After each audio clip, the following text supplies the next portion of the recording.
새벽빛 묵상, 누가복음 24장 13절에서 35절. 두 제자는 십자가 사건으로 어수선한 예루살렘을 떠납니다. 어떤 여인들이 예수님의 무덤가에 갔다가 시신이 사라졌고 천사들을 봤다는 소문도 있었지만 그럼에도 그들은 그곳을 떠나 엠마오로 갑니다.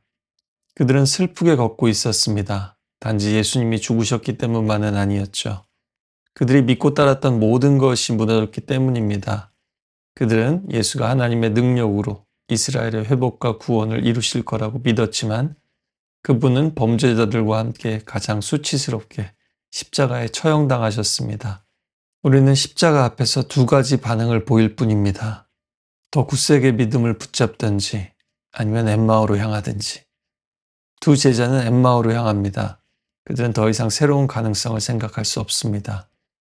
십자가라는 현실을 해석하지도 감당하지도 못할 때 우리는 익숙하고 편안한 과거로 돌아가게 됩니다. 갈릴리로 돌아갔던 다른 제자들처럼요. 그때 누군가가 다가옵니다. 십자가의 자리, 실패와 트라우마의 자리를 떠나려는 제자들에게 예수님이 다시 찾아오셨습니다. 그리고 말을 거십니다. 무슨 얘기를 그렇게들 하십니까? 제자들은 슬픈 빛을 띠고 머물러 섭니다.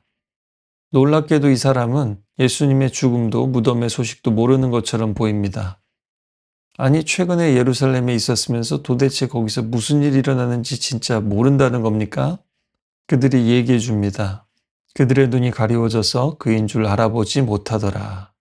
더 놀랍게도 그들은 예수님을 알아보지 못합니다. 그들은 제자들이었습니다. 예수님을 따랐고 그분의 가르침을 들었고 기적을 목격했던 사람들이죠. 그런데 눈앞에 예수님이 계신데도 알아보지 못합니다. 왜일까요? 우리는 너무 바쁘고 너무 슬프고 혹은 내가 생각하는 구원자, 내가 기대했던 메시아의 모습만 바라보기 때문입니다. 그러면 우리의 길에 동행하시는 그분을 눈치조차 채지 못합니다. 그들의 슬픔과 실망이, 아니 그들의 기대와 희망이 오히려 그들의 눈을 가린 겁니다. 우리는 종종 하나님을 내 기대 속에 가두어 버리죠. 하나님은 이 문제를 이렇게 풀어주실 거야. 내 인생에 이렇게 해주실 거야. 내 기도에 이렇게 응답해 주시겠지. 그런데 그게 그렇게 되지 않으면 하나님이 없는 것처럼 혹은 하나님이 멀리 계신 것처럼 느낍니다. 삶의 위기가 찾아오고 모든 것이 무너졌을 때, 아무리 기다리고 기도해도 응답이 없을 때, 인생의 막다른 벽에 부딪혔을 때, 하나님을 믿고 싶은데 도무지 이해되지 않는 상황들 속에서 나는 너무 큰일을 당한 것만 같은데 부활하신 예수님은 너무나 평범하고 인간적인 모습으로 다가오십니다. 그래서 우리는 그분을 알아보지 못합니다. 너무나 낯선, 그러나 평범한 사람으로 느껴질 뿐입니다. 심지어 예수님께 도대체 무슨 일이 일어나고 있는지 모르십니까? 하고 묻기도 합니다. 그러나 성경은 말합니다. 주님은 거기 계십니다. 늘 계셨습니다. 우리가 보지 못했을 뿐입니다. 도대체 무슨 일인데요? 예수님께서 묻자 제자들은 나사렛 예수에 대해 그가 행하신 놀라운 일들에 대해 그리고 십자가에 대해 얘기해 줍니다.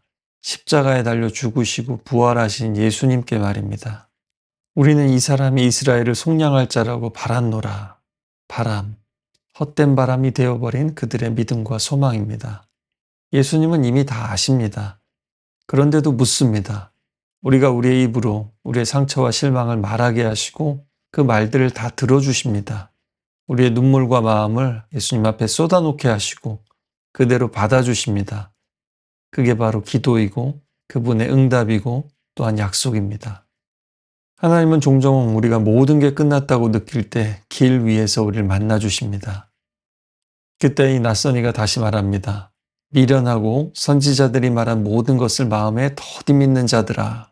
그리스도가 이런 고난을 받고 영광에 들어가야 할 것이 아닌가. 창세기부터 모세오경, 구약 역사서와 선지자들을 그 모든 말씀을 풀어주십니다.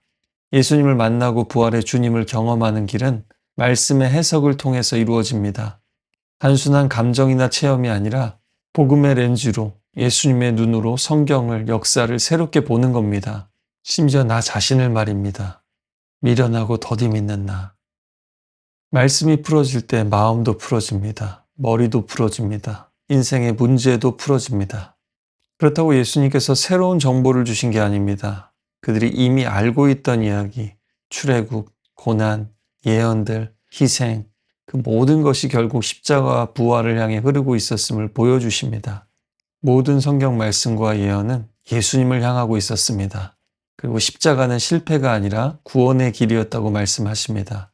하나님은 언제나 일하고 계셨습니다. 우리가 보지 못했을 뿐입니다. 성도 여러분, 말씀이 없는 신앙은 쉽게 흔들립니다. 또 우리의 감정은 변덕스러워서 언제나 식어버립니다. 우리의 경험도 기억도 언제나 쉽게 희미해집니다. 그러나 하나님의 말씀은 영원하고 또 그 말씀이 우리의 마음을 뜨겁게 합니다. 성령께서도 예수님의 말씀을 기억나게 하시고 생각나게 하시고 조명하시고 감동하시면서 우리의 마음을 뜨겁게 하십니다. 예수님은 길 위에서 말씀하십니다.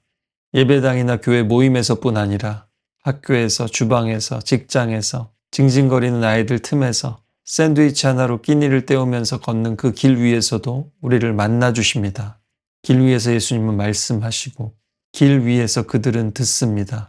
그러자 그들의 마음이 뜨거워지기 시작했습니다. 그래서 예배와 성경 공부 자리에 오실 때도 우리는 배우는 것뿐만 아니라 우리의 길을 가지고 와야 합니다. 그리고 예수님께 길을 물어야 합니다. 엠마오에 도착했을 때 해는 지고 그들의 여정은 끝나가고 있었습니다. 그러나 그분은 더 가려는 듯 했습니다. 그러자 그들이 말합니다. 우리와 함께 유하소서. 그를 아직 다 이해하지 못했지만 그들 안에 무언가가 꿈틀거렸습니다. 말씀을 풀어주시니와 더 머물고 싶고 식사하고 싶고 밤을 같이 보내고 싶어졌습니다. 그들은 간청합니다. 그리고 그분은 그 요청에 응하십니다. 그리고 식탁에서 떡을 떼실 때 그들의 눈이 열립니다.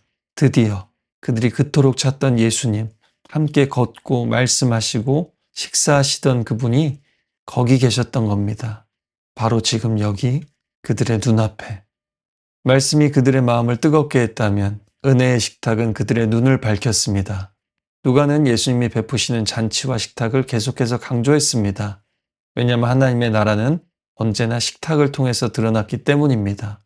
광야에서 만나로 차려주신 식탁, 유월절 어린 양과 무교병의 식탁, 가나 혼인잔치의 포도주, 오병이어의 식탁, 세리와 죄인들과 나누던 식탁, 그리고 수많은 비유의 그 잔치들, 그리고 마지막으로 잡히시기 전날 밤의 만찬.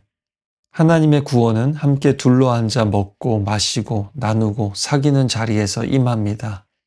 우리는 설교 속에서 말씀을 듣고 어제도 행한 것처럼 성찬 속에서 주님을 봅니다. 그곳이 바로 교회고 또한 부활의 자리입니다.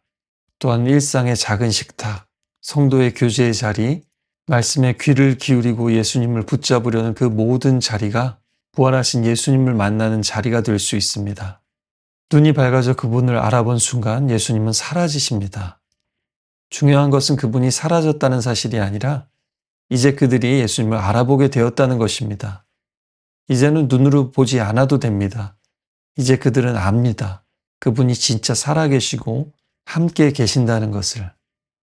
길에서 우리에게 말씀하시고 성경을 풀어주실 때에 우리 속에서 마음이 뜨겁지 아니하더냐. 그리고 그들은 다시 일어나 예루살렘으로 돌아갑니다. 식사하고 이제 잘 시간인데 7마일 정도 되는 어둑어둑하고 위험한 밤길을 그 어둠 속을 뚫고 다시 예루살렘으로 갑니다. 왜냐하면 부활하신 주님을 만났기 때문입니다. 절망 가운데 도망치던 그들이 이제는 소망을 품고 달려갑니다. 부활하신 예수를 만난 사람은 이렇게 다시 돌아갑니다. 실패하고 무너졌던 자리로, 두려워하면서 흩어졌던 공동체로, 그리고 복음을 나눌 사람들에게로 갑니다. 예수님은 지금도 우리와 걷고 계십니다. 우리가 눈치채지 못할 뿐입니다. 주님은 우리의 예배 가운데도 또한 우리 일상의 한복판에도 같이 계십니다. 늘 말씀을 풀어주시고 식탁을 차려주시며 우리들의 눈을 여시려고 기다리고 계십니다. 우리가 그분을 찾지도 부르지도 못할 때, 우리가 모든 것을 포기하려 할 때에, 심지어 예수님을 포기하려 할 때에도 함께 걸으셨습니다. 그리고 함께 걸으십니다. 지금도.